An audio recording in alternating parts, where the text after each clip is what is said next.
Hello! Sziasztok, srácok és lányok, én Stripfigár vagyok, és ez itt az éjszakai műszak mai kiadása. Hatalmasat szeretettel üdvözlök mindenkit a videóban, skacok, srácok és lányok, ahogy láthatjátok az intróból is, és itt mellettem a dobozokból is ma egy újabb gépépítős videó veszi kezdetét. Felkérést kaptam igazából, elmondom a háttérsztorit, annyi volt, hogy Deadshot, ismeritek Deadshotot, beírta a közös chatbe, hogy szeretne egy gamer laptopot venni, és hogy mit gondolunk erről a laptopról. Ez egy Acer gamer laptop volt, ide be is teszem valamelyik részben, hogy láthassátok, miről is volt szó igazából, és megkérdezte a véleményünket, hogy szerintünk megéri-e 2024-ben ezt a gamer laptopot megvenni, és mondtam neki, hogy Sanyi, légy szíves, gondold át a dolgot, mert a gamer laptopokban amúgy is gyöngébbek a procik, és gyöngébbek a videokártyák is. Persze nem sokkal, de tudjuk, hogy le vannak butítva, mivel kis helyre kell besűríteni ugyanezt a technológiát, értitek? És annyi még a gamer notebooknak a hátránya, hogy ezáltal nem is elég időt álló, ahogy fejlődik a technika rohamosan, sokkal jobban megéri összerakni egy asztali gépet, úgyhogy megkértem őt, hogy várjon egy fél percet, amíg összedobok egy asztali gépet. Össze is raktam egy AM4-es szlotos verziós számítógépet. Annyi volt a sztori benne, hogy a 850 euróra jött ki összesen, és akkor mondtam neki, hogy Sanyi, még várjunk egy kicsit, megpróbálok összerakni egy AM5 szlotos számítógépet, tehát egy új fajta generációs számítógépet, amivel aztán már nem fog kelleni foglalkozni egy darabig, és hogyha fog kelleni foglalkozni, akkor nagyon egyszerű lesz bővíteni, mivel a új technológiával kompatibilis lesz az alaplap, tehát nem kell alaplapot cserélni, mert tudjátok, hogy van általában, hogyha alaplapot kell cserélni, akkor mindent fog kelleni cserélni. Nem azt mondom, hogy a AM4 rossz, de hogyha van belépő áron, jó áron belépő szintű AM5, akkor inkább én azt javasoltam Sanyinak.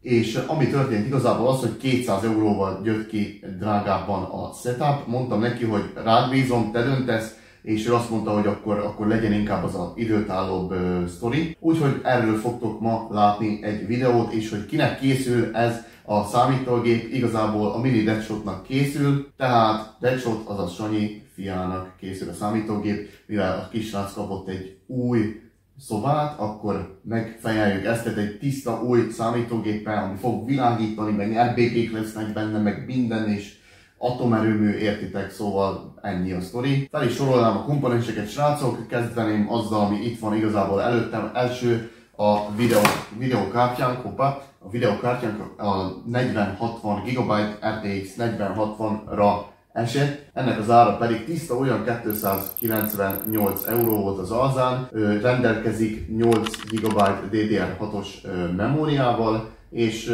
erősebb, mint a 3060 jóval, már majdnem a 3070-höz van köze, és ez csak egy fanos, tehát egy ventilátoros grafikus kártya, szóval tényleg az a belépő szint, de tökéletesen meg fog felelni Fortnite-ra, Warzone-ra és Minecraft-ra, amire a srác akar használni, meg főleg házi feladatra. Következő komponensünk, srácok, a Kingston Fury Beast. Tudjátok, hogy általában ezt szoktam szerelni a gépekbe, amiket én személy szerint válogatok össze. Amit kell tudni róla, hogy ez már DDR5-ös RAM-ot képvisel. CL40-es, 16 GB RAM-unk lesz, szóval ez is csak kezdésnek, lássátok, hogy igazából majd fogjuk tudni bővíteni magát a gépet, és a maximum megahertz, amit ezzel a kártyával el tudunk érni, az 5200 MHz, szóval itt se lesz hiány a megahertzekben. Ennek az ára így párban 68 euró volt. Következő, srácok, a processzor, tehát a számítógép szíve. Ez nálam egy Ryzen 5 7600X-re sikeredett. Erről a procedúról azt kell tudni, srácok, hogy 6 magos és 12 virtuális maggal jelentkezik, 4,7 GHz a base órajele, és 5,3 GHz-ig tudja fölnyomatni magát, úgyhogy szerintem egy jó kis proci lesz, tökéletesen meg fog felelni a célnak. Ennek az ára, srácok, pedig 227 euró volt. Következő komponensünk, skacok, maga az alaplap, tehát a TUF Gaming B650 Plus motherboardot választottam erre a célra. Hogy mi véget választottam ezt a motherboardot, az véget, mert először is kompatibilis a processzorra, másodszor van rajta Aura Sync, tehát RGB, és az egész mindenség egybe fog világítani. Harmadszor pedig azért, mert minden megtalálható rajta, amit bele szerettem volna rakni a gépbe is, és a további fejleszthetőségeknek is ad teret ez az alaplap. Annyit kell tudni róla, hogy van benne 4 RAM slot, 2 darab M2-es SSD slot, tehát ott is még tudunk majd upgrade-elni egy kicsit. Ugye a chipsetet azt mondtam, és a memóriát fel tudjuk húzni egészen OC-val 6400 MHz-ig, de persze ezt nem fogjuk használni. Igazából van rajta minden, HDMI-től kezdve a hűtőbordákig, egyszerűen minden belerakható és minden kompatibilis. Ez egy jó kis alaplap, hogy úgy mondjam, és tökéletesen megfelel a célnak. Ennek az ára 168 euró volt. Ja, és még amit elfelejtettem, srácok, hogy egy bizonyos budgetba bele kellett férnünk, úgyhogy lehet, hogy mondjátok majd a kommentekbe, hogy de hát még lehetett volna jobb alaplapot, szintén. Igen, lehetett volna jobb alaplapot, de a budgetba bele kellett férnünk, az olyan 1000 euró volt, így is 70 euróval még túlléptem, annak majd mondom a sztoriát. Következő komponensünk skacok, igazából a Samsung SSD-re esett, a 980-asra, ez egy M2-es SSD, én is ezt használom, és már raktam gépekbe, tökéletesen meg vagyok elégedve vele, tényleg nagyon jó a performance-ja, és 1 TB tárhelyünk lesz kezdésnek, szóval 2 darab SSD férhető bele a alaplapba, ami a M2-t illeti, úgyhogy ezt majd még fogja tudni bővíteni a kicsi Decsó, hogyha akarja, és ezen a SSD-n igazából lesz rajta nekünk a rendszerünk, és minden további adatunk is. Ennek az ára pedig 91 euró volt. A következő sztorink, skacok, igazából a Gigabyte féle úgymond tápegység, tehát ez fogja az energiát adni, jó vaskos baszod, a házhoz és magához a számítógéphez. 750 wattos tápra esett a választás, és 80 pluszos volt igazából effektivitása neki, úgyhogy kiszámoltam, elégnek elég, 50%-on lesz kb. Leterheltség, ami teljességgel megfelel annak, hogyha még később évben is akarunk esetleg erősebb komponenseket berakni, akkor még tudjuk nyomni, ilyen 75-ig szerintem fölnyomjuk, az a maradék 25-30% az ingadozik, és ez tökéletesen megfelel. Ennek az ára, skacok, 82 euró volt, tudom, ebből is lehetett volna jobbat, de you know, budget, de attól függetlenül tökéletesen megfelel majd a célnak. Mi is fogja lehűteni a hatalmas teljesítmény, srácok. Tanulkodtunk azon, hogy legyen csak sima processzorhűtő ventilátor, vagy legyen vízhűtés. Sanyinak mondtam, hogy igazából a vízhűtés effektívebb, de volt ott olyan 40 vagy 50 euró különbség, valahogy mondom, rád bízom, te döntöd el, hogy melyiket szeretnéd, a vízhűtés később is be lehet rakni, és ez volt az a dolog, ami igazából 70 euróval megtolta pluszba azt a 1000 eurót, szóval 1070-re jött ki így a sztori, mert a Cooler Master Liquid 240 mm-es RGB-s vizes hűtését fogjuk berakni, aminek az ára 66 euró volt összesen. Itt is szempont volt a RGB, úgyhogy világítani fog ez is, mint a karácsonyi fa. És srácok, utolsó sorban, de végül, de nem utolsó sorban maga a gépház, ez egy Game Max, tehát Game Max nevezetű gépház, fehér színre esett a választásom, ne kérdezzétek miért, fehéret még nem építettem, úgyhogy úgy éreztem, hogy jó választás lehet a fehér szín, és ezért lett fehér színű, de ugyanúgy az összes alaplapformátumot befogadja magába, szóval micro ATX, ATX, mindent, amit akartok, bele tudtok tenni, vízhűtéstől kezdve, SSD-ig, minden van benne egyszerűen, a táptól, minden belefér, és ami még nagy szempont volt az, hogy van rajta 1, 2, 3, 4 darab ventilátor, elő 3, és itt oldalt még egy ventilátor, és ez is mind RGB-s ventilátor, és igazából akkor így a hűtés még egy kicsit meg van fejelve, mindig ilyen házakat választok amúgy, amikor van alapú ventilátor. Egy az, mert már alapú benne van, 2 az, mert nem kell vele csesződni, hogy még én hozzá szerelgessek, vagy hozzáválságossak ventilátort, és igazából a ventilátoros meg a nem ventilátoros között nincs olyan nagy árkülönbség, mint amennyiben maguk a ventilátorok kerülnek. Úgyhogy ennyi is lenne a sztori, skacok, szerintem megyünk rá és összerakjuk a számítógépet, és ezen fogunk most végigmenni, most fogjátok látni, hogy hogyan rakunk össze, még egy-két tippet még talán én is mondhatok nektek, vagy kommentbe tik írhatok valami észrevételt, amit észrevettetek, és igazából aztán le fogjuk próbálni játékokon is, hogy teljesít a kicsike. Remélem, hogy tetszik a videós kacok, hogyha igen, akkor dobjatok rá egy lájkot, hogyha nem, akkor meg egy dislike-ot. És srácok, ne felejtjétek el, hogy még nagyon sokan nem vagyok feliratkozva a csatornára, úgyhogy csapjatok oda a subscribe gombnak is, ha nem szeretnétek lemaradni a következő Slimfit Guide tartalmakról sem. Ennyi a sztori, én Slimfit voltam, találj a következőben, legyetek jó! Itt is vagyunk skacok, a jól megszokott szerelő asztalon, amit már az előző videóból is láthattatok. A alaplapot már elő is készítettem a behelyezésre, és megyünk is sorba, és berakjuk a komponenseket. Első ilyen komponensünk skacok, maga a processzor lesz. Itt is van a processzor a kezemben, srácok. Igazából, amit észrevettem rajta, lehet, hogy azért már új generációs, de ilyet még nem láttam, hogy ilyen lapos. Nézzétek! Lapos. Nem tüskék vannak rajta, hanem már csak olyan kontaktok. Már csak ilyen érintkezések vannak rajta, tehát nem tüskék vannak rajta, de attól függetlenül még fog kellenünk figyelni az irányszékot. Itt, hogyha megnézitek, még egyszer mutatom, itt van egy kis nyilacska, és ugyanezt a nyilat meg kell keresnetek a alaplapon is lent. Megkeressük a alaplapon lent, addig letesszük ide, kinyissuk a proci helyet, és itt látható is, itt a bal felső sarokban látható a nyíl, itt ide helyezve, és akkor oda kell beraknunk a processzort magát, ami annyit tesz, hogy most már nincsenek tüskék, úgyhogy nagyon nem kell figyelnünk rá, de attól függetlenül a processzor és a alaplap helyzetére arra fog kellünk figyelni, úgyhogy most csak így behelyezzük, kész, be is ült, nem kell agyonnyomkodni semmi, ezt lehajtsuk, megfogjuk és visszahajtsuk ezt a kis berögzítő eszközt, bepattintsuk ide, és a processzorunk már be is ült, ezzel ma más nem is kell csinálnunk, bent van a helyén a kicsike. Menjünk tovább, skacok, érkeznek a ramok. Itt is vannak a Kingstonnak a ramjai, amik fognak nekünk szolgálni a gépben. Igazából, mindjárt kinyitom ezt. Annyit a ramokhoz, skacok. Igazából a ramoknál annyit kell tudni, hogy itt lássátok, hogy van feketével is slot, és van szürkével is slot. Ez a A1 és B1, és ez pedig az A2 és B2. És mindegyik, úgymond forgatókönyvbe, vagy hogyan is mondjam, mindegyik ilyen alaplapi könyvbe megtaláltok egy behelyezési útmutatót.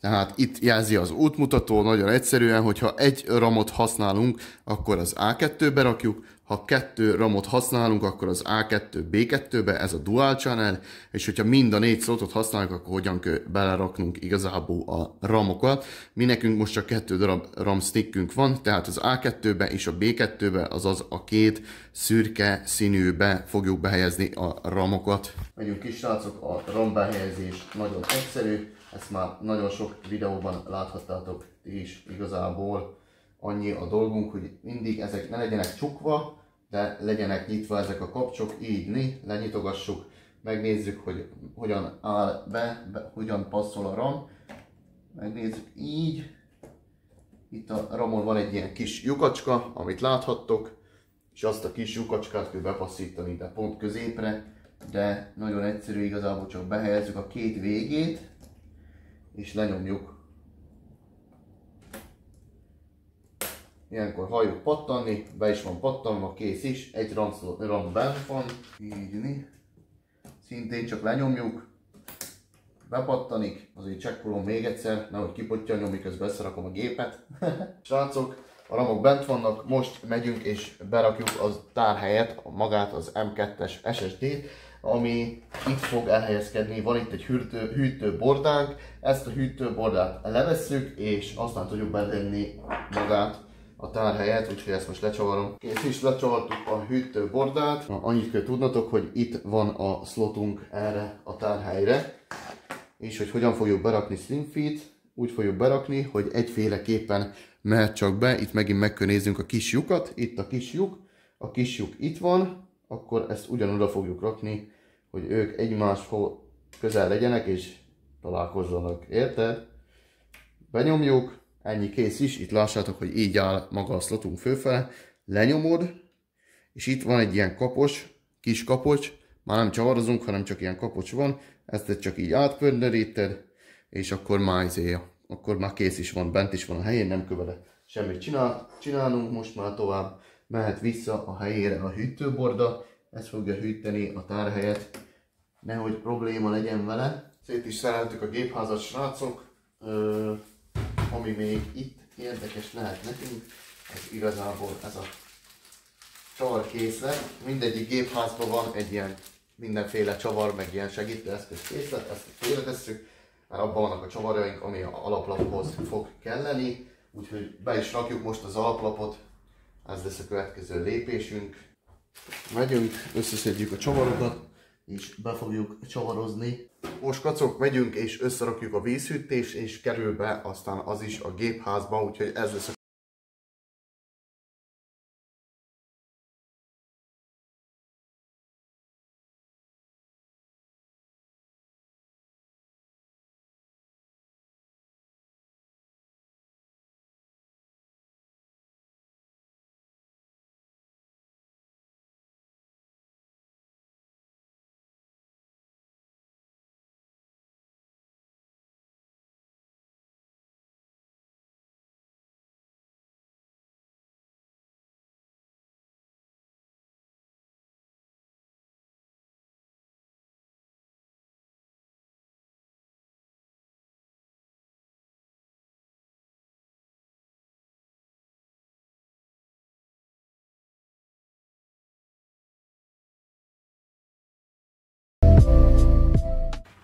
ez megvan, aztán van itt egy HD audiónk.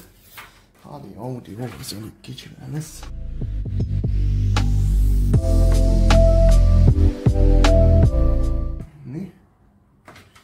Aztán van még itten. Vannak a kedvenceim, a kis darabok, kis darabkák, ehhez viszont lefektetem a sztorit. No. Azt mondja, hogy van powerless plusz-mínusz, power SP, powerless plusz, powerless mínusz, így, power SP és power reset is van. Kezdjük először a HD délettel. Ezt egy kicsit nyugodtan meg lehet tépni, nincs semmi baj. HD déletleg a plusza meg a mínusza. Azt is meg kell néznünk, hogy hogy van. Az rá van rajzolva mind a alaprapra, srácok. Azt ott lehet látni. Aztán lesz olyanunk, hogy Reset SV. Van olyanunk? Reset SV, igen. Ott nincs plusz-mínusz. Hogy mi ez? Várjuk. Ebbe is húzunk le egy kicsit nyugodtan. Így meg lehet húzni. Ezt is fölhelyezzük. Így, azt múrjuk. Mi maradt még? Maradt még a Power SV. Az itt van mellette, a Power LED mellett. Power LED plusz, Power LED mínusz. Mínusz, akkor tesszük először a pluszost, tesszük aztán a mínuszost.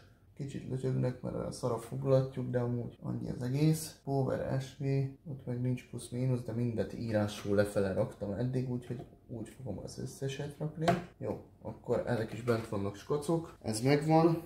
Még amit meg kell csinálnunk, hogy most már behúzom rendesen a miket? Csavarokat, mert eddig nem húztam be.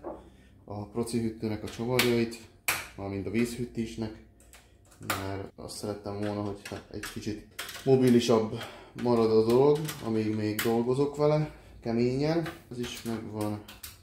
Oké, ez megvan. Na, úgyhogy kicsit össze-vissza csináljuk, mert belementem egy kicsit a kábelmenedzsmentbe is, de mondom, hogy ha már elkezdem, akkor most már nem hagyom abba. És megyünk, és szerintem betesszük a grafkártyát, és amint bent van a grafkártya, akkor aztán megyünk neki a tápnak. Itt is van a grafikus kártyánk a Gigabit-től a 4060-as darab, és akkor ezt fogjuk most berakni, és kacok. Itt, amit ki kell vennünk, az ez a valami, de ez itt azt úgy van megcsinálva, hogy hát tudod csak fejteni, vagy hogyan van? Fölső kell. Melyik kell nekünk? Ez kell nekünk.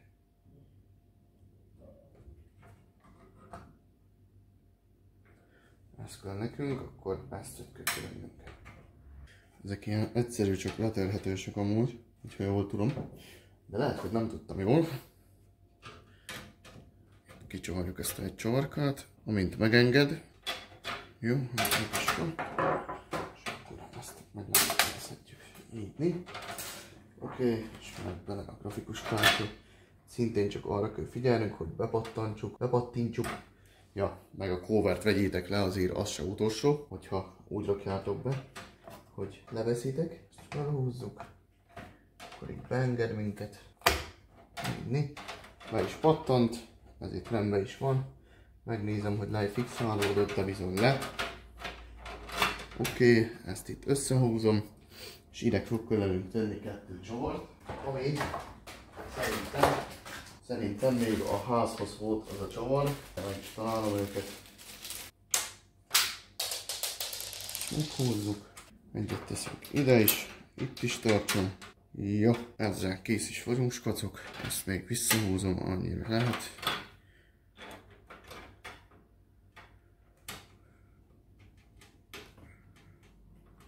Na, ez kész is van. Most jön, ami még nem volt, akkor most már berakhassuk sikeresen a tápanyagot, amit akár mennyi kábel.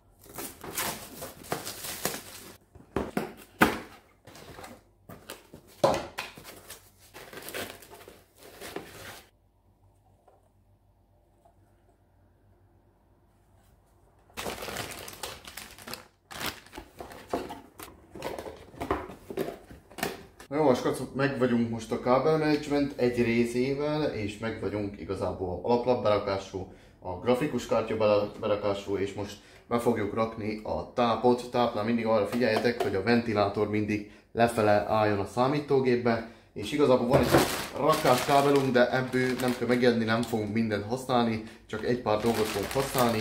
Mindjárt ki is válogatom, és akkor megtudjuk, hogy mi az, amit pont használunk kell. Megyünk is neki.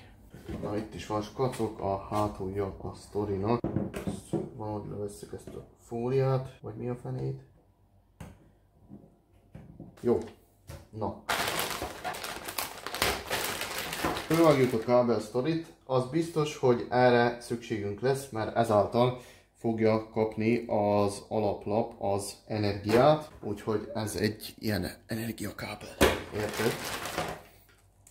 Aztán mi fog kelleni nekünk? Azt hiszem, hogy 6 pines a csatlakozója magának, igazából a grafikus kártyának, úgyhogy fog kelleni egy ilyen. És a CPU-ra elvéletileg kell lennie külön kábelnek, peckó kábel, de amúgy ugyanolyan, mint a grafkártyáé, szóval ha nem találunk olyat, az se lesz gond. A nagyja rész amúgy az csak fölöslegesen van igazából, azért, hogy jobban tud kombinálni a cuccokat, hogyha éppen azt szeretnéd. Hát jobb helyeken amúgy ráírják, hogy CPU, de most nincs rajta egyiken se.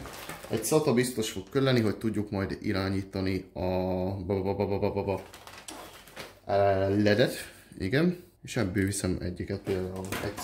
Egy SATA-nk van, itt van a alaplapra van kábelunk, aztán van itt a grafikus kártyára kábelunk, és teszünk egy kábelt a CPU-ra is.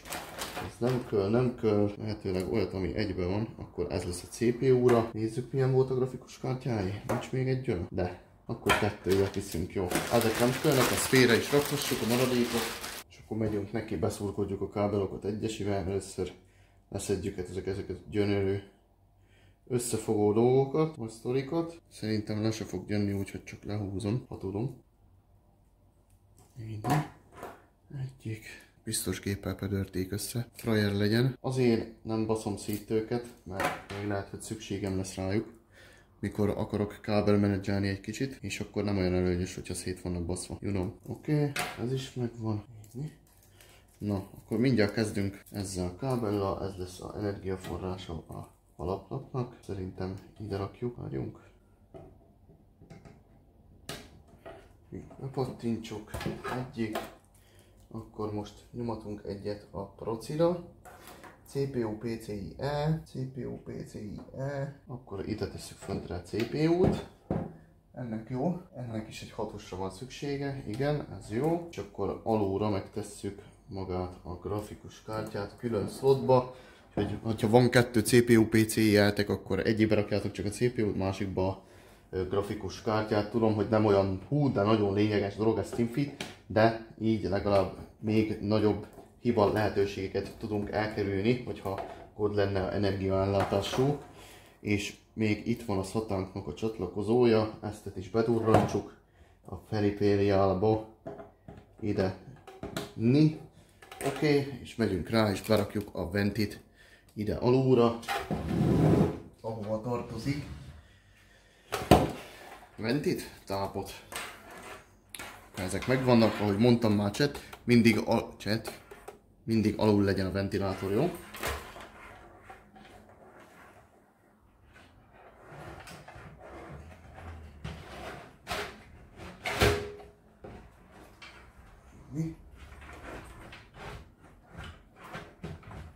Majdnem jó, csak mégse, oké.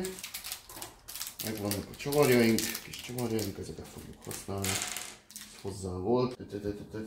Csavarhúzó. Már van itt minden ezen az asztalon, skacok. Ráhúzzuk, ahogy kell.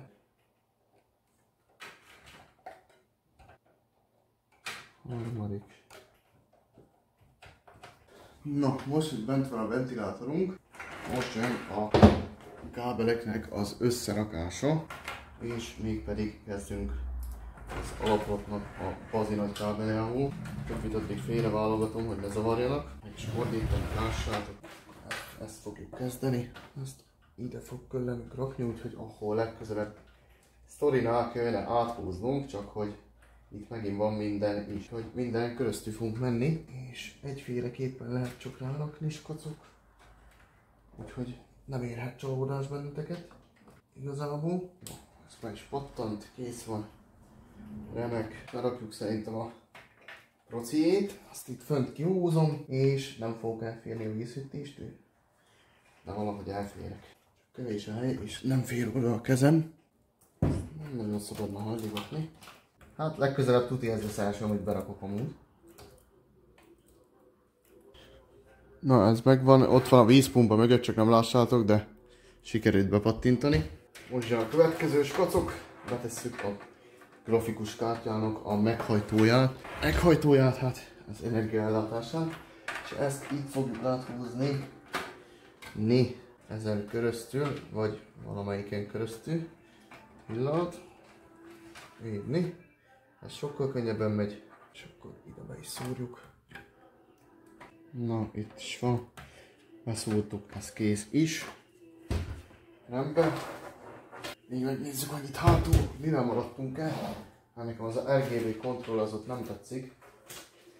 Oda fog még külön nekünk valami. Azt mondja, hogy motherboard ad 5 volt. A 3-as kell nekünk. De ez Reset SV, ez minek van itt? Még a RGB-t fejezem be éppen. Az irányító központra. Hát szerintem rosszul raktam össze, és most akarom kicsit kijavítani. Pont a másik felén van a mágnes, de jó. De jó. Nehogy stabil legyen a sztori.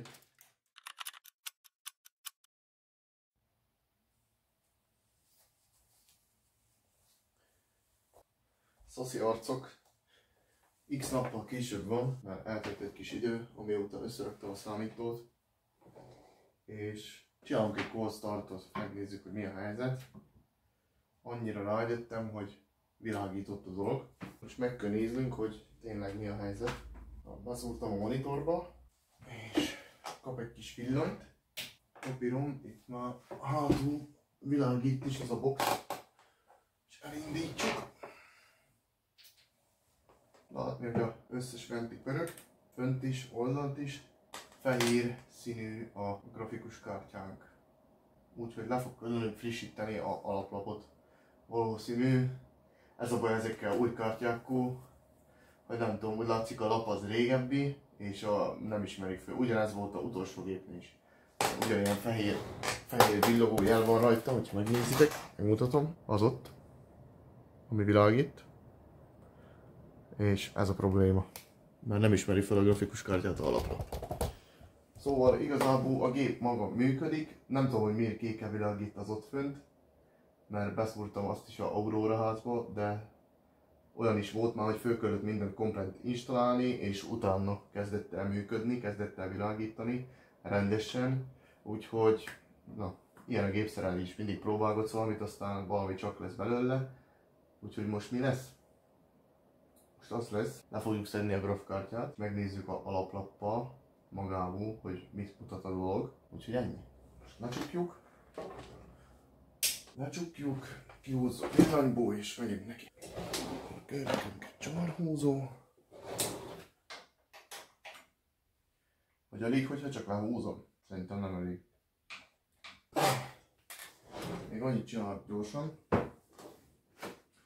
hogy ha már leszedem a grafkártyát, akkor gyorsan csinálok egy USB-t, amin rajta lesz a friss BIOS, és mindjárt tudjuk frissíteni a BIOS-t is. Ez csak fél perc, beírod a internetre alaplapnak a számát, beírod, hogy updated BIOS, vagy valami ilyesmi, és mindjárt ki is dobja amúgy. Rámész a hivatalos weboldalra, azt hiszem B650, ugye? Igen, B650.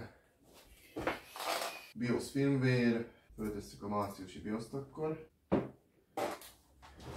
Jó, ezt lecsapottuk. Kicsit beföldellem magam itt a vasakkal.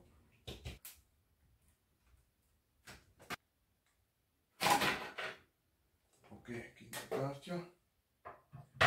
Szóval félretesszük. Ezt a kábelt kéne kicserélnem. Kicsit nagy még itt a mez, de aztán már jó lesz. Megcsinálom a kábelmenedzsmentet, úgyhogy nem kell aggódni.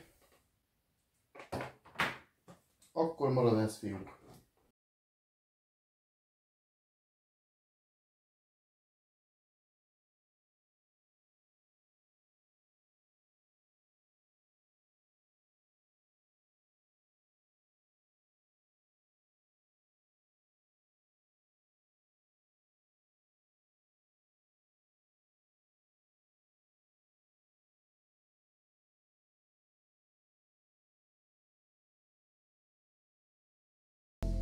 Tudom, hogy sokat nem látni, de amúgy semmi érdekes nincs benne igazából, csak kábelokat rendezek, ez már tényleg a vége. Itt visszahozom, szia pisztácia, látsz neki, Fani. Fogadjátok meg, hogy nem lesznek gépszerelők, hogyha ekkora kezeitek vannak amúgy, mint nekem. Mert sokat nem értek vele, nem jók ide. Na, oké, fertig. Ezek itt jó. Pacek, kivettük a grafkártyát, megvan a BIOS. Már teszem is át a BIOS-t. Ide durrantom is be a USB-be. Leszúrjuk a kábelokat. Próbáljuk még egyszer. Na.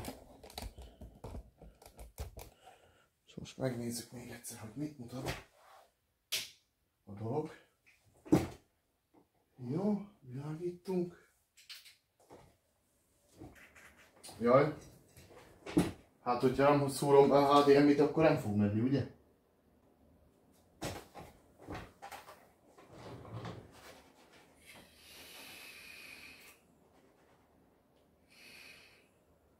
Gyerünk, baby, indul.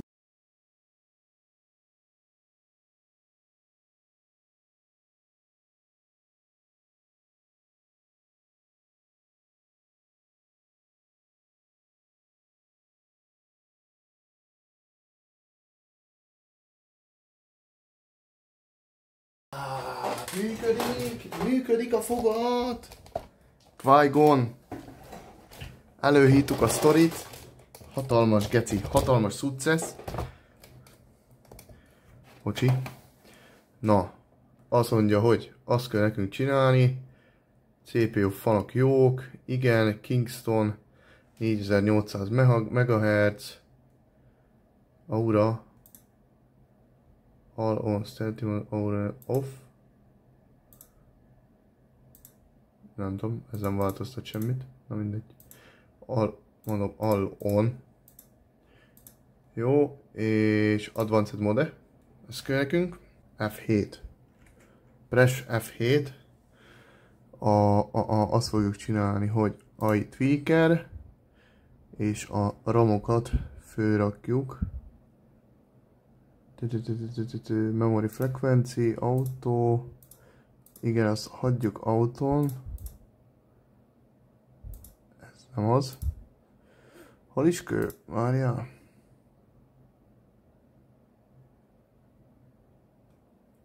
Baszod. Elfelejtettem.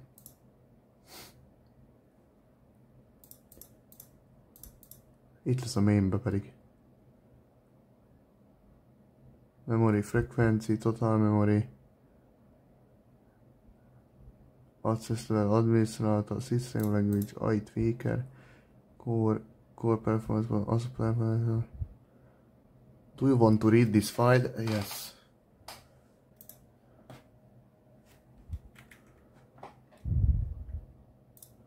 Aha.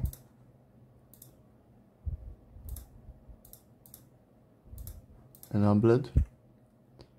És most már jó lesz. Ja, nem nyomta F10-et.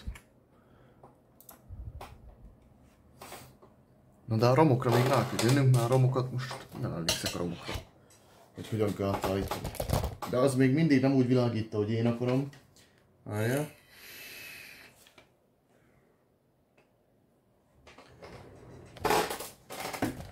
Na mindegy, azt megpróbálom majd szisztémileg kontrollálni, de amúgy így is fasz a színes.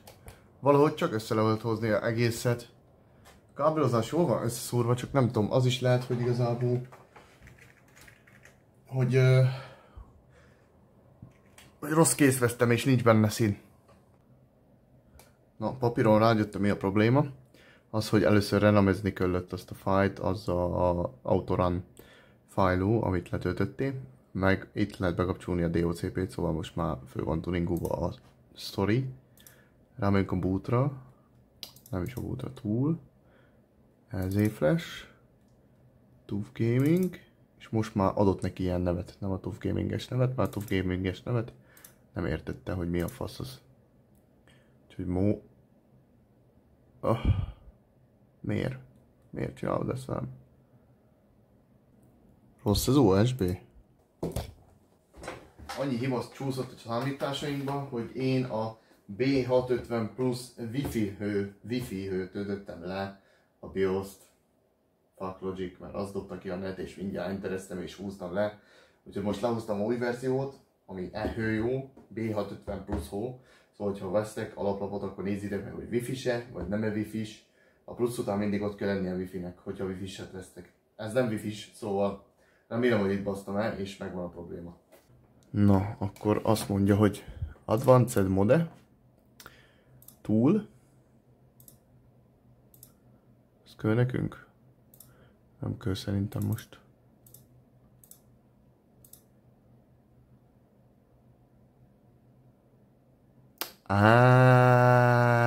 Konnichiwa, brother. Yes, I want to update the BIOS, please.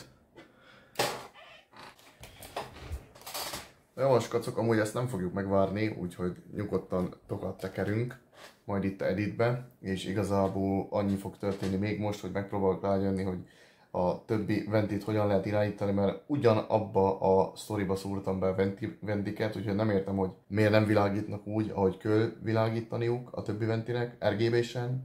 I don't know, bro. Lehet, hogy aztán a Cooler Masternak van egy programja, ami segít majd, nem tudom. És pretty much that's it. Úgyhogy most lemegy a BIOS update, nyomunk egy Windows installt, fölteszem a drivereket, és igazából aztán találkozunk a játék leteszteléseknél. Valószínű, hogy szerintem Fortnite-ot és Warzone-t fogunk letesztelni a számítón, ezt a kettőt, úgyhogy majd ott tali a köviben.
Akkor kész is van, én még úgy döntöttem, hogy adunk most egy kábelmenedzsmentet is a gépnek, hogyha már így látom, hogy már befejezésre áll a dolog, akkor kap egy kábelmenedzsmentet még gyorsan, és meg is vagyunk igazából mindenne ezután.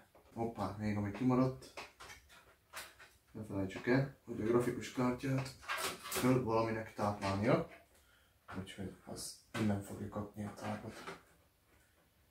Ezt még beszúrjuk. Nem tudom amúgy, hogy melyiket szúrjam be. Ezt, hogy ha össze tudnám kötni, kapott is egy passzeg cover managementet. Ez is, mint minden más. És ezt nem tudom beszúrni, csak ezt. Why? Mekkora bullshit. Mindig, amennyit tudok, annyit lehúzok belőle.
Sikerült installálni a Windows-ot, a drivereket, a játékokat, mindent, úgyhogy megyünk is, és az első, amit ki fogunk próbálni, az maga a Fortnite lesz.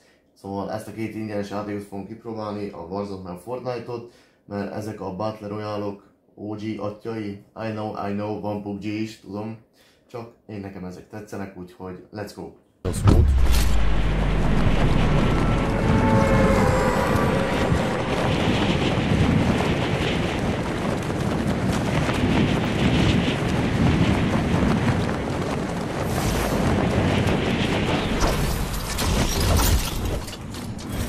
Jó az FPS is, tartsuk 240-et.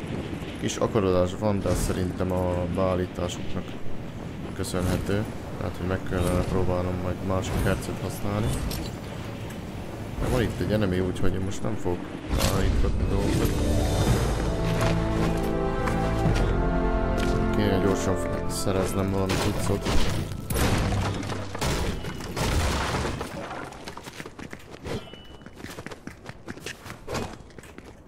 De meg kell állítani. Sensitivity.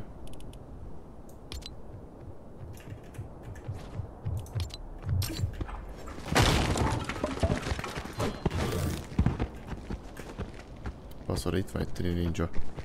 Ez most bot.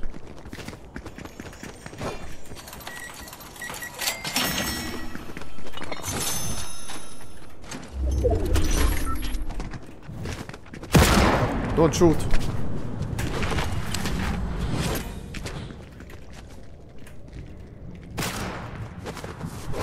Meg tudom venni a kalapálcsós, nem?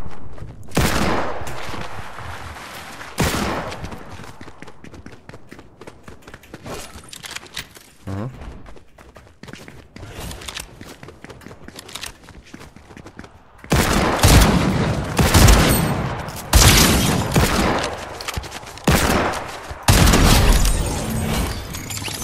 Baszod, ezek a Fortnite-os lobbik, ezek mindig olyanok. Elsőre, amiket bead.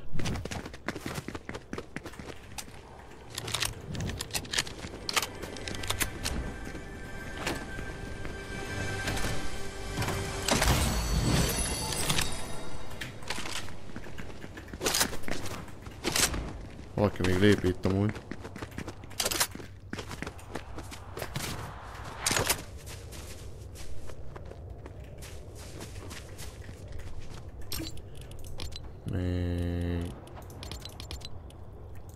Még egy kicsit állítunk.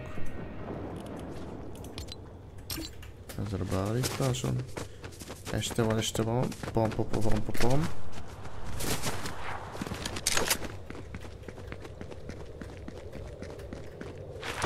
Kár, hogy nincs unlimited sprint amúgy.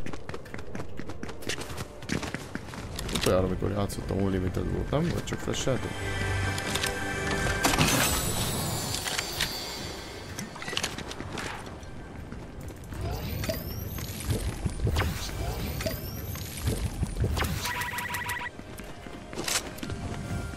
Hol az a ládi?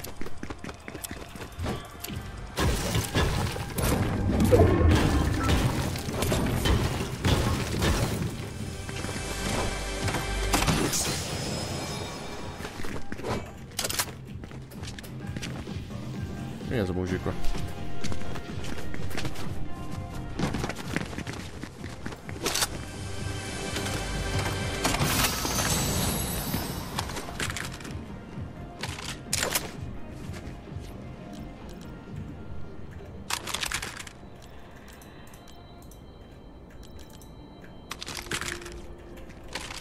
Ez kell nekem.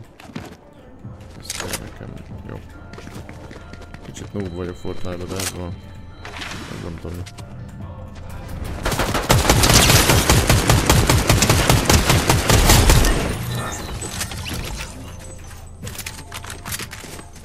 Mi ez? Jézus. Ja, hogy ilyet is lehet. Oké. Okay.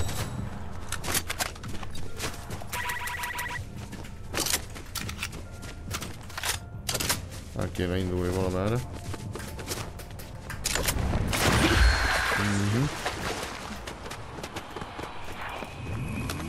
Hogy ez leviszi a health-et, oké. Okay.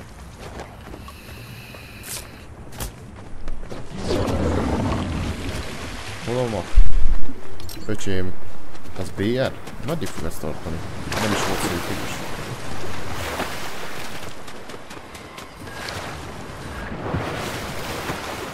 Ez kom.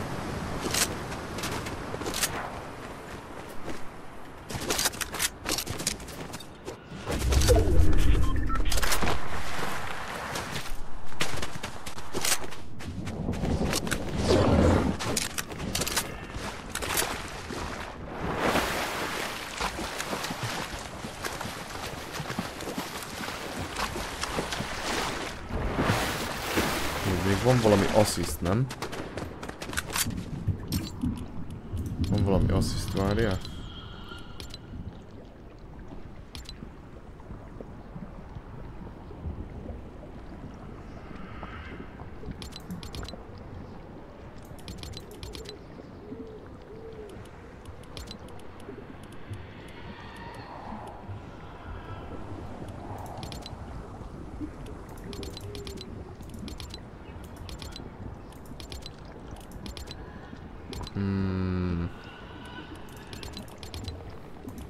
Vagy itt van-e? Csak itt lesz.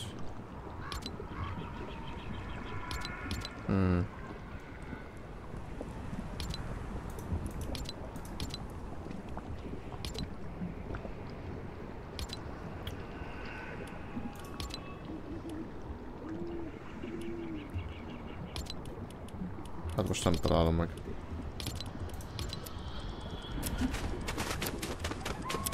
Mindegy is, menjünk.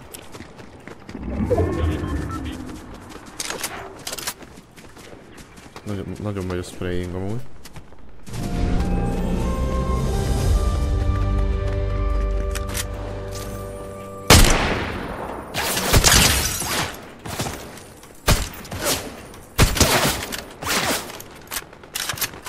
Ne lobbák innen, hogy köcsök.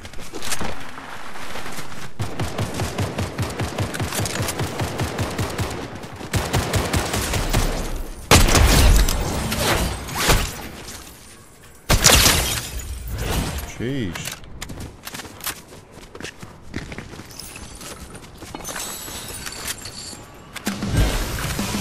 Itt bétálni akarok amúgy.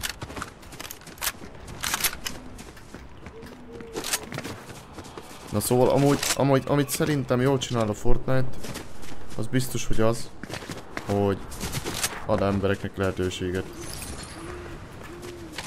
Tehát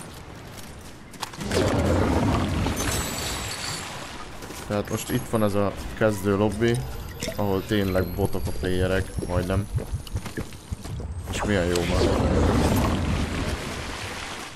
Mert így, mint kezdő, akkor neki azt játszani, és azt mondod, hogy wow, mekkora gamesz.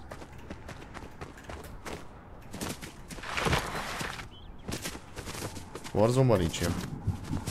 Csak sweat lobbik vannak.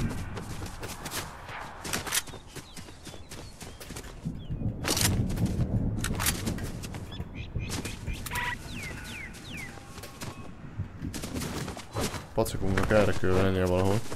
Nincs itt a bakor?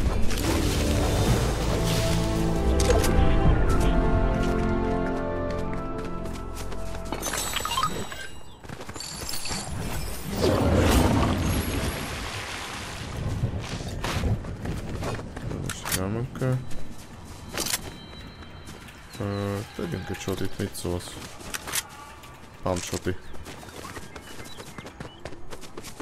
Legyen egy közelharci fegyverünk is. Igaz, mondjuk most még csak close range-ek nem voltak az range fightok. Egy kis luré.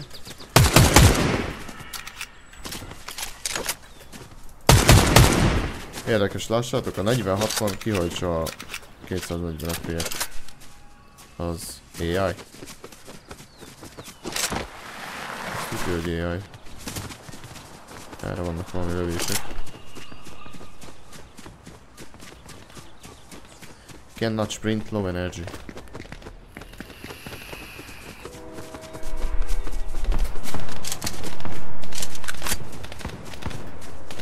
De nagy lövések mennek itt.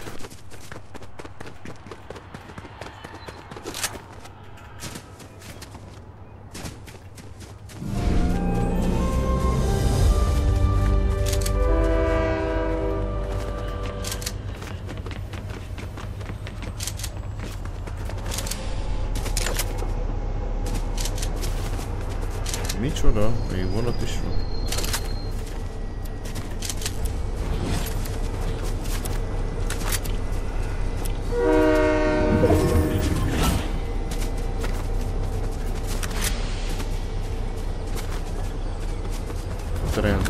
Un tren, por favor. Itt már volt valaki. Hol lehet a bacek?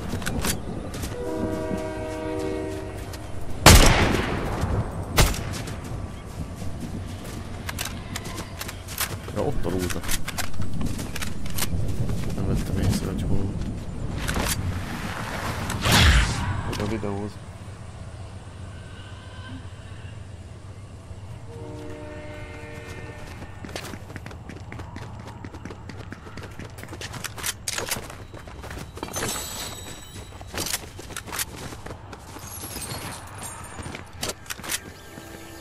Hol lett a faszika?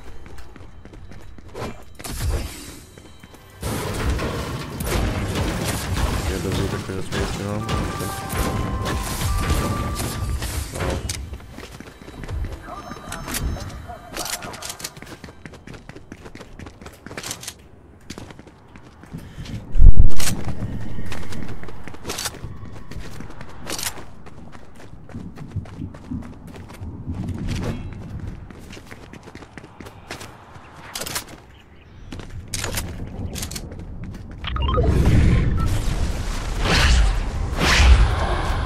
Wow, miket tudok?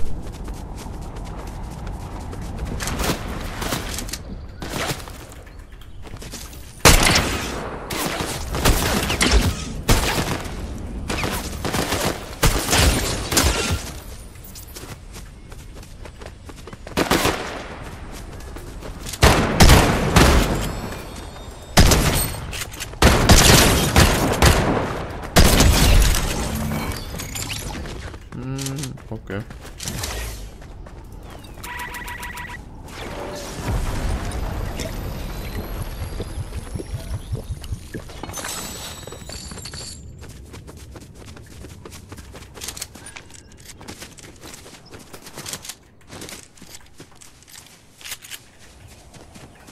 Random, azt tudtam hol vagyok. Hirtelen úgy rám lőtt. Faszinkra. Hát, amúgy a grafika nem a legszebb, de ez most max FPS-re ment, nem arra, hogy milyen szép a grafika.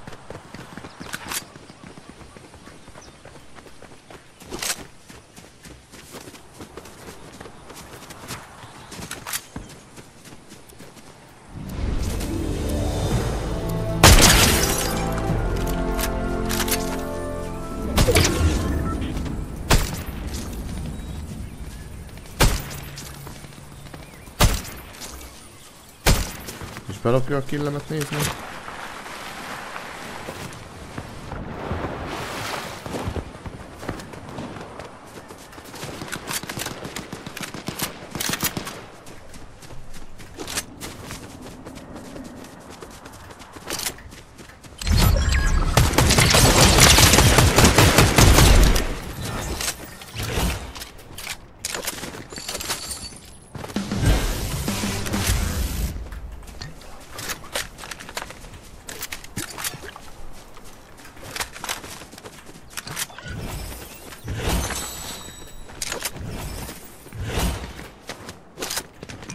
Az mi? Volt a sniper.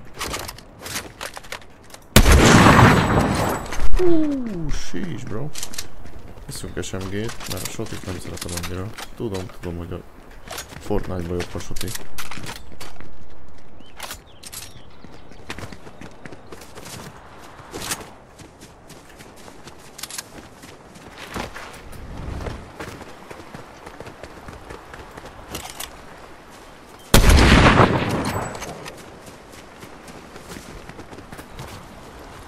Valahol itt is a faj.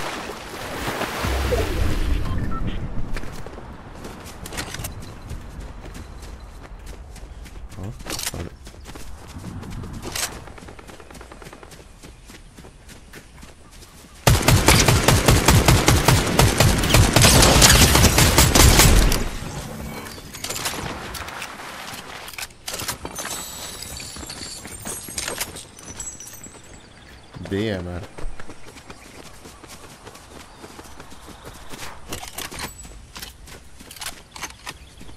Meg fönt lőnek?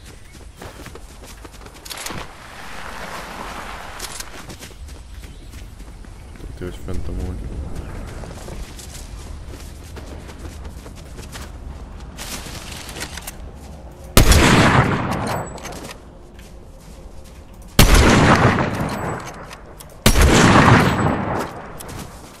I'm just too bad. Nehogy már belopd a killemet, hát.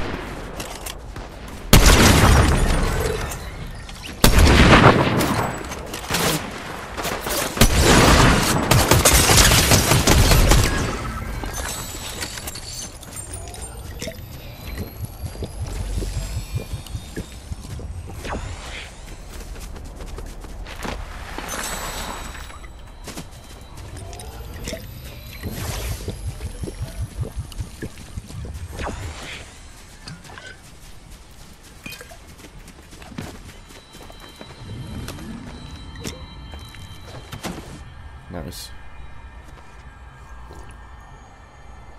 No, 9 killt szereztünk eddig.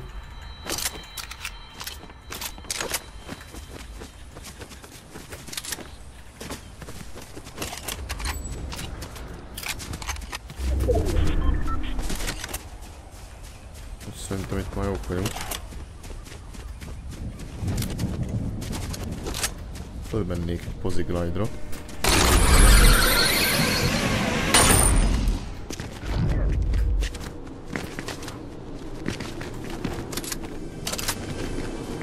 Szabad.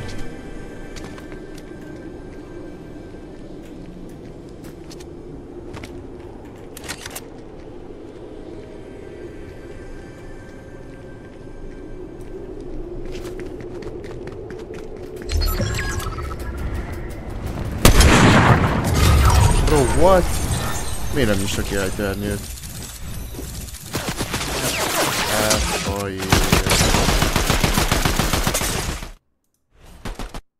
Non c'è bisogno di supporto. Vai! Andiamo sempre a prison. Sì. Eliminare Allora io Ma non ho capito, ma sei italiano o semplicemente sto provando... No, sto provando a parlare in italiano. Non ho hablo italiano. Ah, you don't speak Italy. No. Italian, sorry. Ah, why? Just a little bit It's a of beautiful Spanish. language. Ah, Oh, okay. hanno imparato già. They say it's similar, but it's not. Maybe a little bit. È un pervertito questo, raga, te lo dico io. Ti vuole stuprare. Grandma's house.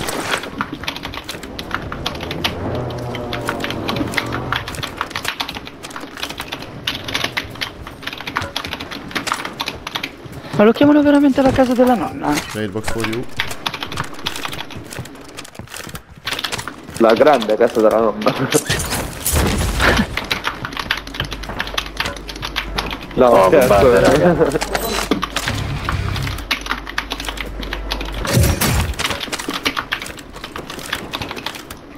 Azt ki kell kapcsolnom, mert úgy csapja a billentyűzetet, mint a fasz.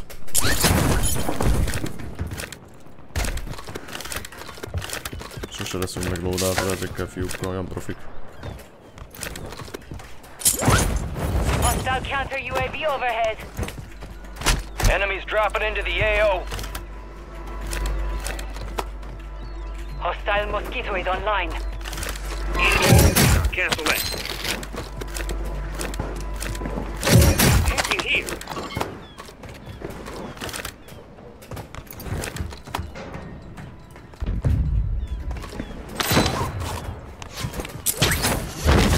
Buy loadout. Buy loadout, boys. Buy loadout. I have money. Ok. Wait one moment, bro. Here to Marco enemy, bro. Shop. Ok. Go tutti shop, guys. Ve lo dico pure a voi. Dai, su. Li volete anche i miei 1008 o la pezzentata? Possiamo evitarlo. Straight cash here, homie. Meg tudja venni a loadoutot szerintetek? Hostile located. Got gas moving in. You got a loadout drop inbound.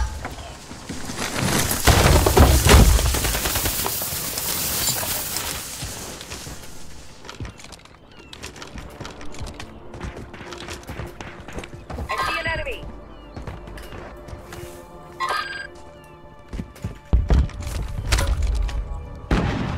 Moving here. Enemy soldier incoming. Your squad Oppala. made it to the safe zone. No, non usarlo qua. Nel caso ci serve il culo. Enemy moving. Bounty target gone. Good kill. Fatto un Rest altro. that squad on your attack map. Eccolo Go get che hunting. piccato col cecco. Fatto. Sto coglione. Hostile located. Pensavo di farsi restare invece.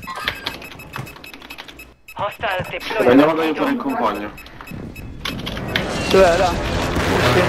Vado là. Acompáñame, muchachos, acompáñame. Enemy field upgrade here. Loadout drop headed your way. Tu eri il classico ragazzo che Lasciato prende il suo South cazzo. 40 No. FPS. Here. Sì.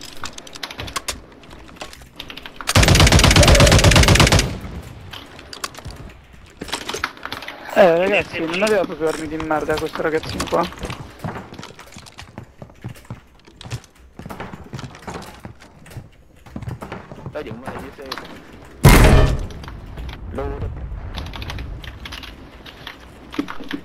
Minchia raga, qua da me non c'è più nessuno, com'è possibile?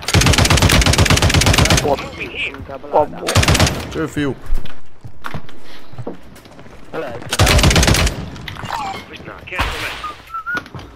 Ok, uno giù, un altro giù. Oh, pinga. Raga. Hostile Guardian has been deployed. Sono dei postacchiotti perché si sono fatti proprio cecchinare in modo troppo easy. Vabbè, io mi avvicinerei, sincero. Infatti anch'io. Lo rischierei in caso. Oh, me l'ha lette. Ci tiene vivi Slim, Gangs, Bang. Ma che? Puttana, mi ha già C'è il fiuco, mi hai già. Sì, è da contro. È qua dentro. No. Ce l'ho fincato adesso. Let's go. Ok, fatto. Van selfie. Morto uno. Van selfie. Mi sa che sono Jó, morto. akkor itt hagylak a többiek. One shot. Mi stanno seguendo 3 persone. Vedi, sinistra. Morto un altro. Bravo che era one shot. Twitch-en meg YouTube-on megtaláltok, Szintvidgál néve. Buono questo. Aztán majd nyomjunk egyet, gyertek Discordra is. Gas is closing Yeah, in. bro. A caso, yeah.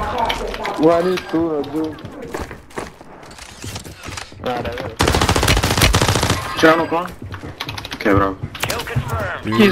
Snoopy. È qua. Perché ha fatto il coglione, se no me lo facevo pure lui.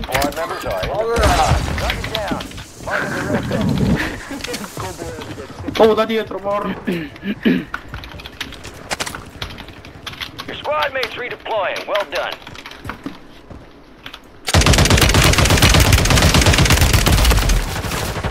Minchia, ha fatto il resto. Mark remaining operators from that Occhio, bro. squad. Hunt them down.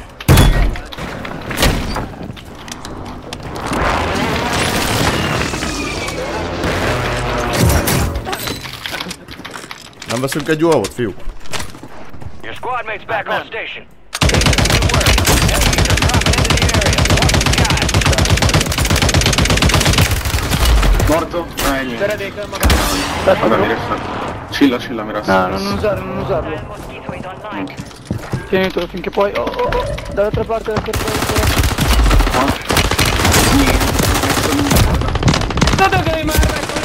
Use your tac map to hunt down the rest of them. No, mi ha confermato la fine. Coglione. Prices have been reduced. Oh, quello era Dai, quello che lì, faccio il ma c'è giro. qualcuno che sta bloccato da qualche parte. Jó volt a fiúkkal. A menet. Szerintem még visszajövök hozzájuk. Beszélgetni.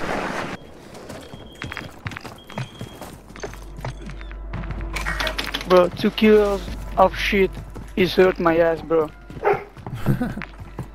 I need to go to the toilet, brother. Go to the toilet. Resurgence window is ending. Watch your six. Così che Returning you to the front. merda, mi fa male il culo. Fortunato qua. Adesso andiamo a farci. Oh, mi hanno craccato il volo. Nincs egy kis Mi ha loototok? messo one shot Kéne pure. egy kis loot. Your squad mate has senza armi, intel senza revealing the un cazzo. location of the next gas spread. Secure them to the uplink station marked on lo your tac so. map for decryption before it's too Beh, late. corazze se volete qua ve le posso dare io. Sto. Vai. Che sennò costa di uno, 2 l'altro, poi 3, sto. Qua la terza poi. Head to the safe zone. Digli di venire qua, compagno. Dove cazzo è? Ma poi non capisce. Fire Per sale lui is vuole over. tutti questi fare quelli di factory.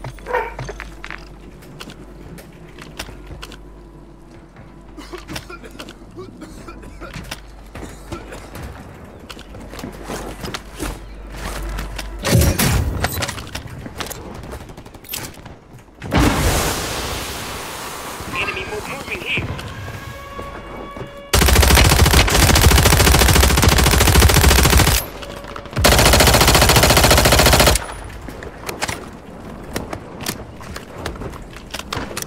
Resurgence has been deactivated. This is the end game. Cancel it.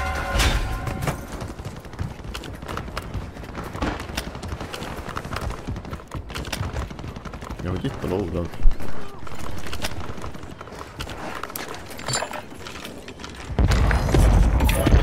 Requesting recon flyover.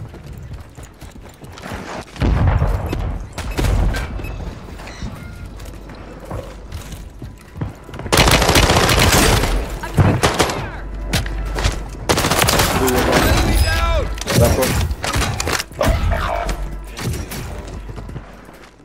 il y a une team aussi en dessous dans les chiottes. Losing ground. Bah, faut Move pas it. trop un peu.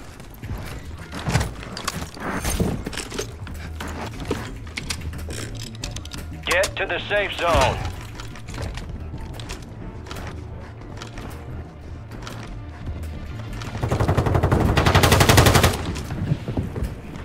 Les deux à terre. Dans le gaz. Resurgence has Comme si on closed. sniper. No more second chances. Contract failed. You lost the objective. Hostile water strike near your position.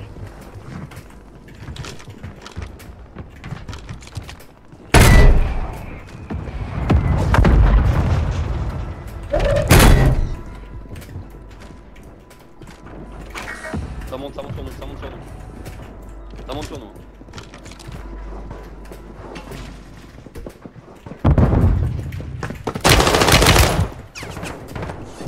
Enemy buy station incoming.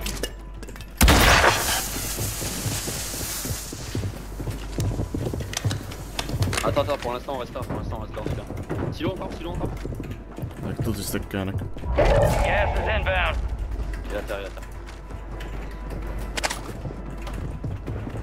Innen Il est hallom. crack.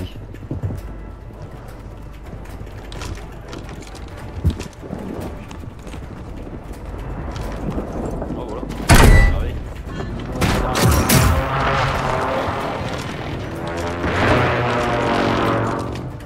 On se bat, Acheter un hein. masque à gaz. Hop. Tenez, rachetez un drone, achetez des drones.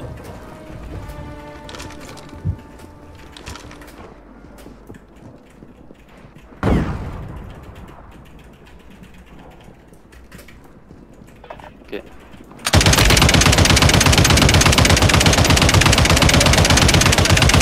On est bon. C'est monté sur Mégane. Ah, il est crack. Gas is moving. Pas grave, tranquille mec.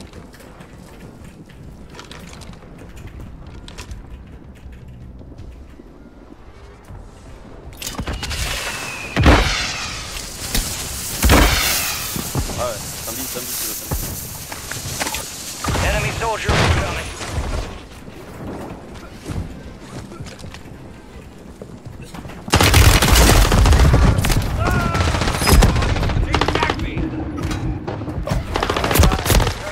Ne, GG.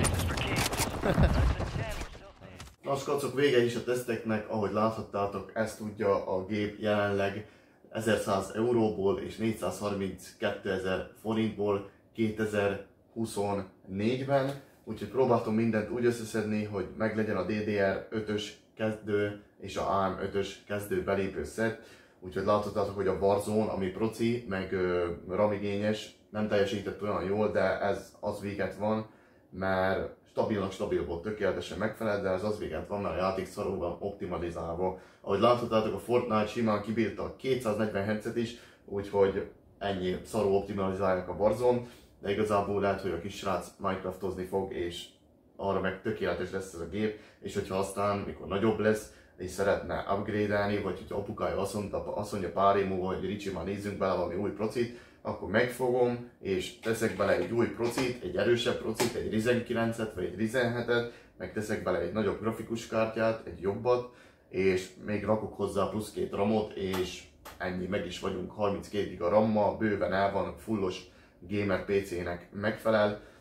Annyi dolog, ami még nem lesz benne videóba, hogy és lehet, hogy tanulhatok bele, hogy igazából az történt, hogy bekapcsoltam a gépet és semmiért nem akart működni a grafikus kártyával, mert azt itt olyan fehér jelet mutatott ki a laplapon, fehér világítás ment, fehér LED világítás, és beszúrtam a alaplapra a HDMI-t és a alaplapi chipsettel, beinstaláltam a Windows, meg megcsináltam mindent, föltettem a drivereket, és aztán betettem a grafkártyát, és ahányszor fölnyitottam a gépet, akkor a grafikus kártya egyszerűen 10 másodperc után leállt a gép. Úgyhogy bejelentkeztem a Windowsba, onnantól kezdve 10 másodperc is leállt a gép, szóval nem értettem, hogy mi a probléma vele. És nagy nehezen rájöttem, hogy ugyanaz, amit már egyszer elkövettem, amikor a gépembe cseréltem a hűtőt? Nem, a tápot cseréten, hogy a alaplapon van egy bazi nagy pin, ami alaplapra viszi rá magára a energiát, tehát a villanyt, az áramot, és aznak a másik fele, ami belemegy a tápba, azon van egy kisebb rész is, és én van foglalt a tápba, de én a kisebb részt nem szúrtam bele. Úgyhogy most össze-vissza kapcsolgattam, és nem értettem, hogy most mi van vele, most akkor működik, nem működik, vagy mi van. És az volt a probléma, hogy én csak a nagy részt szúrtam bele a tápba, de a kis részt, mert grafikus kártyának is a PCIe Express kábelján van, hogy van egy kis rész, de azt nem szúrod be, mert csak 8 foglalatod van, érted? Jó, most volt foglalat, de átcsúsztattam ezt fölött, szóval, hogyha tápot csináljátok, akkor ennél alaplapi vastag kábelnál mindig figyeljetek arra, hogy a tápba legyen beszúrva az a kisebb kábel is, azt hiszem ilyen 8 pines kábel. És aztán megállás nélkül működött, tegnap 10 órát ment szerintem a gép, úgyhogy ma is már játszottam vele egy 2 órát, úgyhogy szerintem fullos jó lett. És ennyi a verdikt. Ha szerintetek valamit máshogy csináltam volna, vagy van hozzáfűzni valótok, akkor szívesen várom kommentben, írjátok le. És már csak annyi maradt hátra, hogy elvigyük a kisrácnak a gépet. Szóval köszi, hogy itt voltatok, let's go!